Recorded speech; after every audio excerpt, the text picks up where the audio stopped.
Welcome to Learnopedia. Today I am come up with the topic matter in our surrounding. That is chapter 1 of science of class 9th. Matter in our surrounding एक ऐसा chapter है जिसमें बताया गया है कि matter क्या है, उसकी क्या कैरेक्टरिस्टिक्स हैं, मैटर अपना स्टेट कैसे बदलता है और ये बताया कि मैटर हमारे जो आसपास की चीज़ें हैं वो हैं और उनके बारे में ही सब कुछ बताया कि उनकी शेप कैसी है, स्ट्रक्चर कैसा है। अगर उनको हम किसी टेम्परेचर प्रोवाइड करेंगे या फिर प्रेशर देंगे तो उनके चेंज स्टेट में क्या चेंज आएगा। सबसे पहले स्टार्ट करते हैं मैटर, जो हमें चैप्टर के नाम में ही दिया गया है। तो मैटर क्या है? मैटर कोई भी एक ऐसी चीज़ है जिसके पास मास और ऑक्यूपाई स्पेस करता है।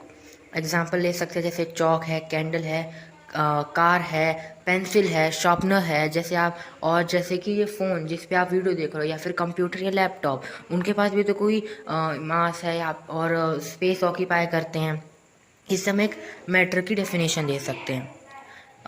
दूसरा, जो मैटर है वो बहुत ही छोटे छोटे पार्टिकल से बना होता है और ये छोटे छोटे पार्टिकल है एटम। यही एटम को हम ये भी कह सकते हैं कि एटम है एक फंडामेंटल यूनिट ऑफ मैटर। तो जो एटम है, तो एटम का स्ट्रक्चर कैसा होता है? एटम बहुत ही छोटा होता है और उसकी साइज़ अप्रॉक्सीमेटली 10⁻⁹ मीटर होती है, दैट इज़ 10 नैनोमीटर होती है। ओके, तो जो आप इस इमेज में देख सकते हैं, जो छोटे छोटे राउंडेड बॉडी दिख रही हैं, जो एक इलेप्टिकल ऑर्बिट में एक सेंट्रल बॉडी के अराउंड रिवॉल्व कर रही हैं, उसे हम कहते हैं इलेक्ट्रॉन।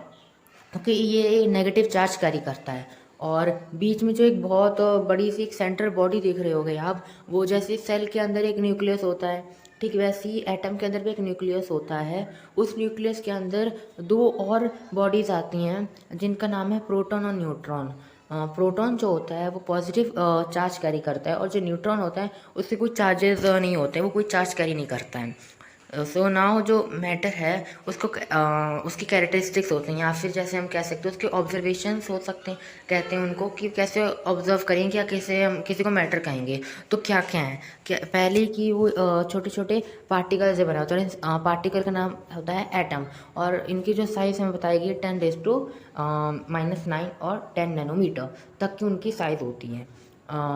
वो उनके बीच में छोटे छोटे स्पेस होते हैं, मतलब पार्टिकल के बीच में कुछ गैप्स होते हैं और जो पार्टिकल होते हैं वो कंटिन्यूसली मूव करते रहते हैंगे और लास्टली एक दूसरे को वो अट्रैक्ट करते हैं। पार्टिकल्स एक दूसरे को अट्रैक्ट करते हैं और इन्हीं कैरेक्टरिस्टिक्स पे जो मैटर है वो 3 टाइप्स में बांटा गया है। वैसे बहुत से हैं, 5 बोले गए हैं, लेकिन मेन अभी आपके 3 ही हैं। तो वो जो 3 हैं वो है सॉलिड, लिक्विड और गैस। जो सॉलिड होता है, सॉलिड की फिक्स्ड वॉल्यूम होती है, फिक्स शेप होती है। फिक्स वॉल्यूम कैसे कि उनकी वॉल्यूम कभी चेंज नहीं होती है। अगर आप किसी भी दूसरे कंटेनर में जैसे कि एज्यूम कीजिए एक बॉक्स है, solid box, wooden box block है एक, जो हमने किसी और कंटेनर में डाला, क्या उसकी वॉल्यूम में चेंज आएगा? नहीं। क्या उसके शेप में चेंज आएगा? नहीं। या उसकी जो बाउंड्रीज है वो एक स्क्वायर या क्यूब है, एक क्यूबिकल ब्लॉक है वुड का, तो उस वैसे ही रहेगा ना? क्या वो उस कंटेनर की साइज शेप ले लेगा? नहीं। लो काइनेटिक एनर्जी। काइनेटिक एनर्जी क्या होती है? काइनेटिक एनर्जी एक ऐसी एनर्जी होती है जो किसी एक पार्टिकल या सब्सटेंस के अंदर होती है, एक जो मूव कर रहा हूँ, मतलब एक ऐसी एनर्जी जो प्रोसेस होती है कि एक मूविंग ऑब्जेक्ट या पार्टिकल के अंदर। तो सॉलिड में क्या है, यही एनर्जी बहुत ही कम है और ये हाईली इनकम्प्रेसिबल है। हाईली इनकम्प्रेसिबल मतलब तो बहुत ही ज़्यादा फोर्स डालने पर वो कंप्रेस होता है। और हम कह सकते हैं कि हमें, जैसे कि हम वुडन ब्लॉक है तो हम अपनी पूरी ताकत लगा रहे हैं तब भी वो कंप्रेस नहीं हो रहा है, इसलिए हम कह रहे हैं उसे हाईली इनकम्प्रेसिबल। इससे जैसे कि हमें एक मेटल का ब्लॉक है तो हमें, जैसे कि हमने ले लिया हाइड्रोलिक प्रेस जो मशीन है, उससे हम बहुत ही ज़्यादा चीज़ों को कंप्रेस करने के लिए बहुत ही हैवी फोर्स लगता है। लेकिन हमारा हाथ से जो हम फोर्स डालेंगे, अपनी बॉडी से जो हम फोर्स डालेंगे उस पर सफिशिएंट नहीं होगा कि वो उसे कंप्रेस कर सके या फिर उसके स्टेट में चेंज ला सके। लास्टली उनके पास हाई फोर्स ऑफ अट्रैक्शन होता है। हाई फोर्स ऑफ अट्रैक्शन मतलब वो एक दूसरे को अट्रैक्ट करते हैं, जैसे हमने कैरेक्टरिस्टिक में देखा था उनकी एक लास्ट में जो था। ठीक है। तो फोर्स ऑफ अट्रैक्शन इनके बीच में जो होता है पार्टिकल सॉलिड के अंदर सबसे ज़्यादा होता है। इसी वजह से इनकी फिक्स शेप वॉल्यूम रहती है और फिक्स बाउंड्री रहती है, और साथ ही साथ इनकी काइनेटिक एनर्जी लो होती है। जितनी इनकी कम, अगर इनकी फोर्स ऑफ अट्रैक्शन बहुत कम होती तो इनकी काइनेटिक एनर्जी बहुत ज़्यादा होती और वो बहुत जल्दी एक तरीके से डिफ्यूज़ करते हैं। डिफ्यूज़ मतलब डिफ्यूज़ या डिफ्यूजन एक ऐसा प्रोसेस होता है जिसमें पार्टिकल्स इंटरमिक्स करते हैं दूसरे पार्टिकल से। ठीक है। तो यही जितनी कम उनकी फोर्स ऑफ अट्रैक्शन होता है वो उतनी ही स्पीड से और उतनी ही एक तरीके से स्पीड से वो दूसरे पार्टिकल्स में डिफ्यूज़ हो जाते या फिर वो मूव करते। और ना लिक्विड के पास फिक्स्ड वॉल्यूम होती है। अगर 50 ml ऑफ वाटर अगर आपने 100 ml ऑफ बीकर में डाला है तो वही 50 ml वाटर अगर आप 200 ml वाले बीकर में डालोगे, क्या वो 50 ml वाटर 100 ml वाटर बन जाएगा या फिर 200 ml बन जाएगा? नहीं, वो 50 ml ही रहेगा। तो उसकी वॉल्यूम फिक्स रहेगी, नो फिक्स शेप रहेगी। उसकी जो शेप है वो फिक्स नहीं रहती। क्यों? जैसे कि अगर आप किसी एक राउंडेड बीकर में रख रखे हो वाटर को, और वही वाटर 50 ml वाला अगर आप किसी स्क्वायर या रेक्टेंगुलर वाले शेप के एक बीकर में डालोगे तो जो पानी है वो राउंडेड फॉर्म की जगह अब उसमें दूसरे वाले बीकर में डालने पर वो उसकी शेप ले लेगा, मतलब रेक्टेंगुलर या फिर कोई स्क्वायर फॉर्म में एक शेप ले लेगा। और उनकी जो बाउंड्री है वो फिक्स नहीं रहती इसी वजह से, क्योंकि वो शेप ले लेते हैं तो उनकी कोई एक फिक्स बाउंड्री नहीं होती। बार बार वो दूसरे शेप के हिसाब से अपने आप का शेप को भी चेंज कर लेते हैं। जिस भी कंटेनर के जिस भी शेप ऑफ कंटेनर में उनको हम डाल देते हैं। और उनका मॉडरेट काइनेटिक एनर्जी होती है। मतलब मॉडरेट काइनेटिक एनर्जी मतलब जो उनकी काइनेटिक एनर्जी है, जो उनकी एनर्जी है वो लिक्विड से तो ज़्यादा होगी लेकिन गैस से कम होगी, मतलब बीच की इनकी काइनेटिक एनर्जी होती है। और जो इनकी जो कंप्रेसिबिलिटी होती है वो एक तरीके से लो कंप्रेसिबिलिटी, उस पर बहुत ही कम हमें कंप्रेस करना पड़ता है, बहुत ही कम कंप्रेस करना पड़ता है। और वो बहुत कम तो नहीं बोलोगे, लाइक मीडियम कंप्रेसिबिलिटी इनकी होती है कि इनको बहुत ही आसानी से हम इसे कंप्रेस कर सकते हैं। लास्टली उनके पास मॉडरेट फोर्स ऑफ अट्रैक्शन, इनका भी मॉडरेट मतलब बीच का होता है इनका फोर्स ऑफ अट्रैक्शन, सॉलिड से कम और गैस से ज़्यादा।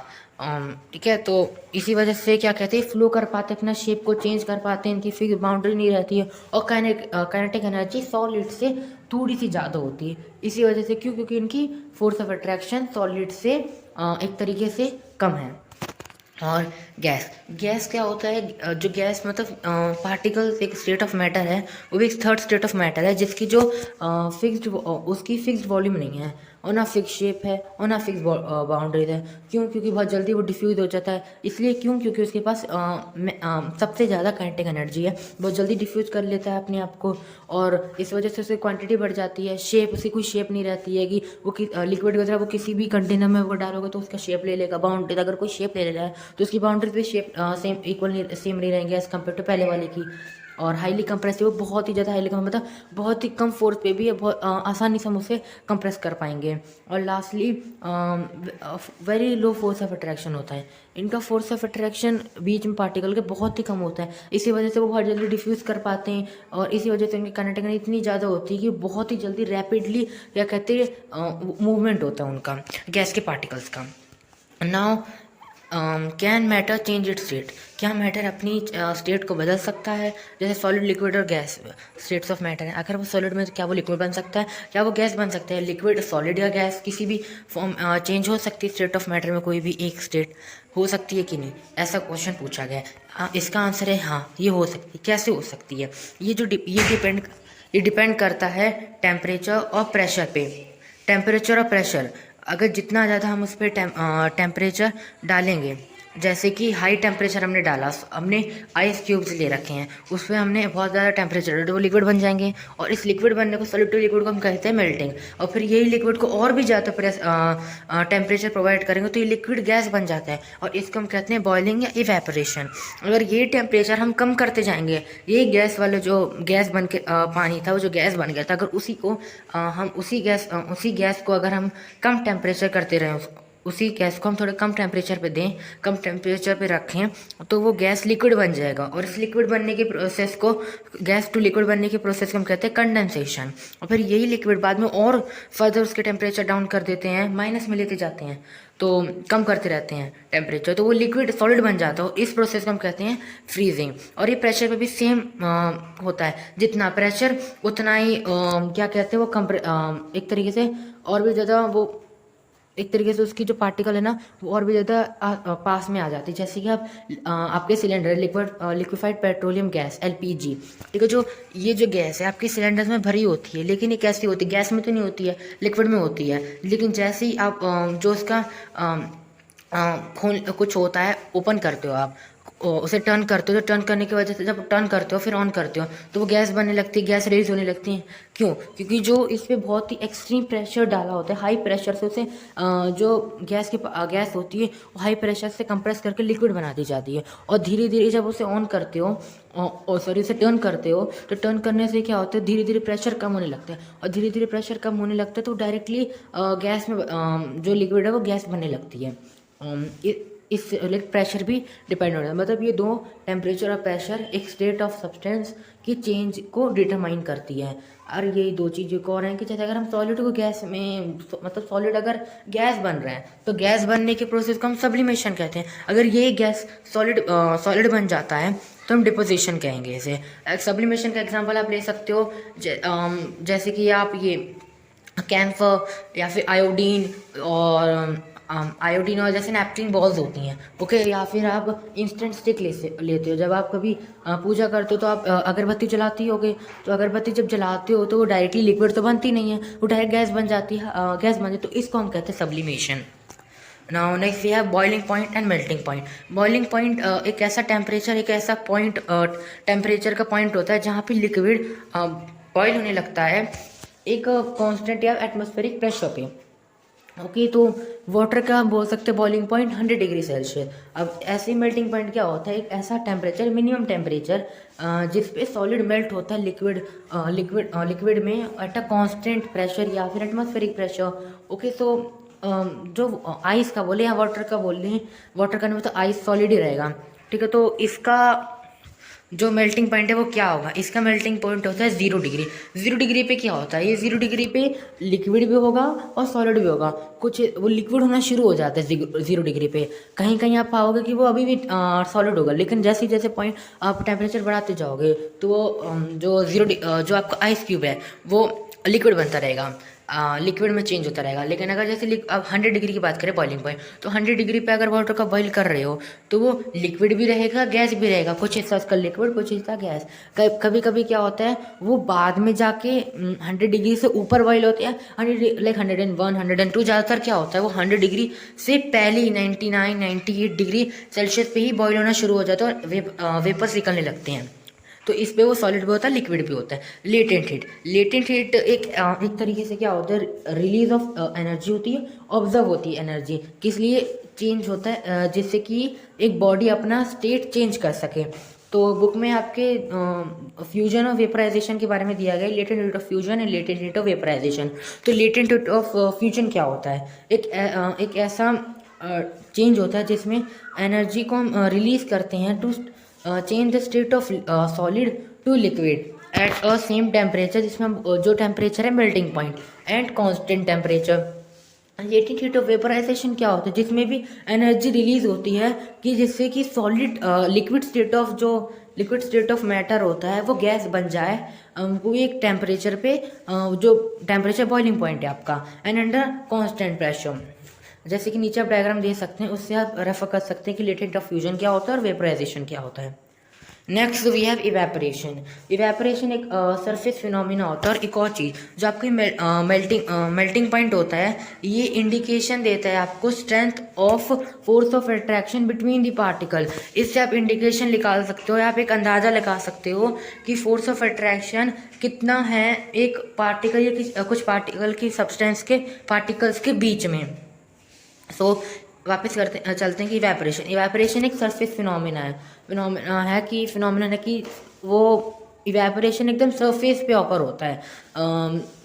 जैसे कि इसके फैक्टर पहले डिपेंड होते हैं, temperature, surface area, wind and humidity. जो एग्जांपल लेते हैं, जैसे आपकी मम्मी कपड़े धोती हैं, कपड़े धो के उसे गीले रहते राइट, फिर उसको सुखाना होता है हमको। सुखाने के लिए हम ऐसे थोड़ा बाहर जाते हैं धूप के एरिया में, एक जहाँ पे धूप पड़ रही हो, खुली हो, हाँ, तो वहाँ पे हम उसे रस्सी पे, रोप पे टांग देते हैं। तो ऐसा और कब टांगते हैं, ज़्यादातर हम टांगते हैं जब धूप हो रही हो, गर्मी हो रही हो, टेम्परेचर थोड़ा हाई हो, तो आपके कपड़े अच्छे से सूख जाते हैं। तो टेम्परेचर जितना ज़्यादा हाई होता है उतनी जल्दी इवेपोरेशन होता है, और जितना ही कम उतनी धीरे इवेपोरेशन।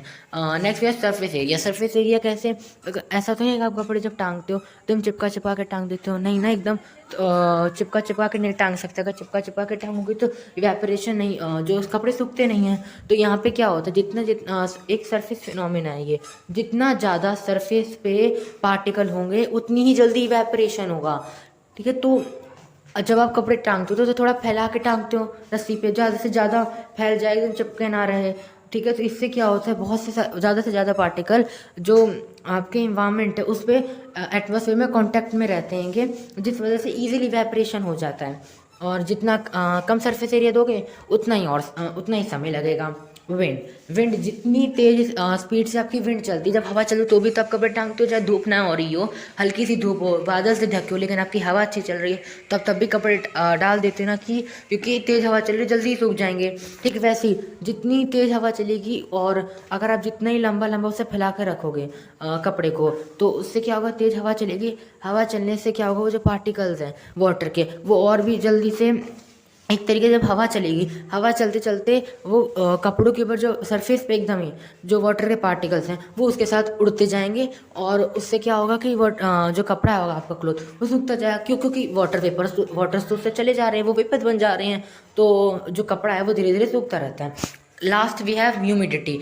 ह्यूमिडिटी एक ऐसा फैक्टर है एक ऐसा मतलब ह्यूमिडिटी क्या है, humidity is nothing but water content in the atmosphere. Air के अंदर या एटमॉस्फेयर के अंदर हम बोलो कितना वाटर है प्रेजेंट है, एयर या आपका एटमॉस्फेयर कुछ लिमिट तक वाटर ले सकता है, कुछ एरिया में बता रहे हैं, ऐसा तो नहीं कि पूरे अर्थ पे बता रहे हैं, कुछ certain area, amount of area फिर दायरे के अंदर बता रहे हैं कि अगर इसके अंदर कुछ एटमॉस्फेयर है, कुछ अगल बगल की एयर है, तो इसके अंदर कुछ ही थोड़ी सी ही वाटर कंटेंट, कुछ अमाउंट ऑफ वाटर कंटेंट ही रह सकता है, ह्यूमिडिटी ही रह सकती है, इससे ज़्यादा ह्यूमिडिटी नहीं रह सकती। तो जितनी ज़्यादा ह्यूमिडिटी रहेगी उतना ही प्रॉब्लम होगी। जो सरफेस पे वाटर पार्टिकल्स भी हम लोग, चलो फर्स्ट थी हम लोग कंडीशन तो हमने की, लेकिन लास्ट में अगर ह्यूमिडिटी है, फर्स्ट थ्री में फर्स्ट थ्री नहीं, सरफेस एरिया है, सरफेस एरिया ठीक ठाक है लेकिन वाटर कंटेंट बहुत ही ज़्यादा है, सरफेस एरिया बहुत हमने फैला कर रखा है, ज़्यादा से ज़्यादा सरफेस एरिया से प्रोवाइड कर रखा है, लेकिन जो आपकी ह्यूमिडिटी है वाटर की एटमॉस्फेयर के अंदर बहुत ही ज़्यादा है। तो जो वाटर पार्टिकल जितने ज़्यादा सरफेस पे होंगे तो बहुत तकलीफ होगी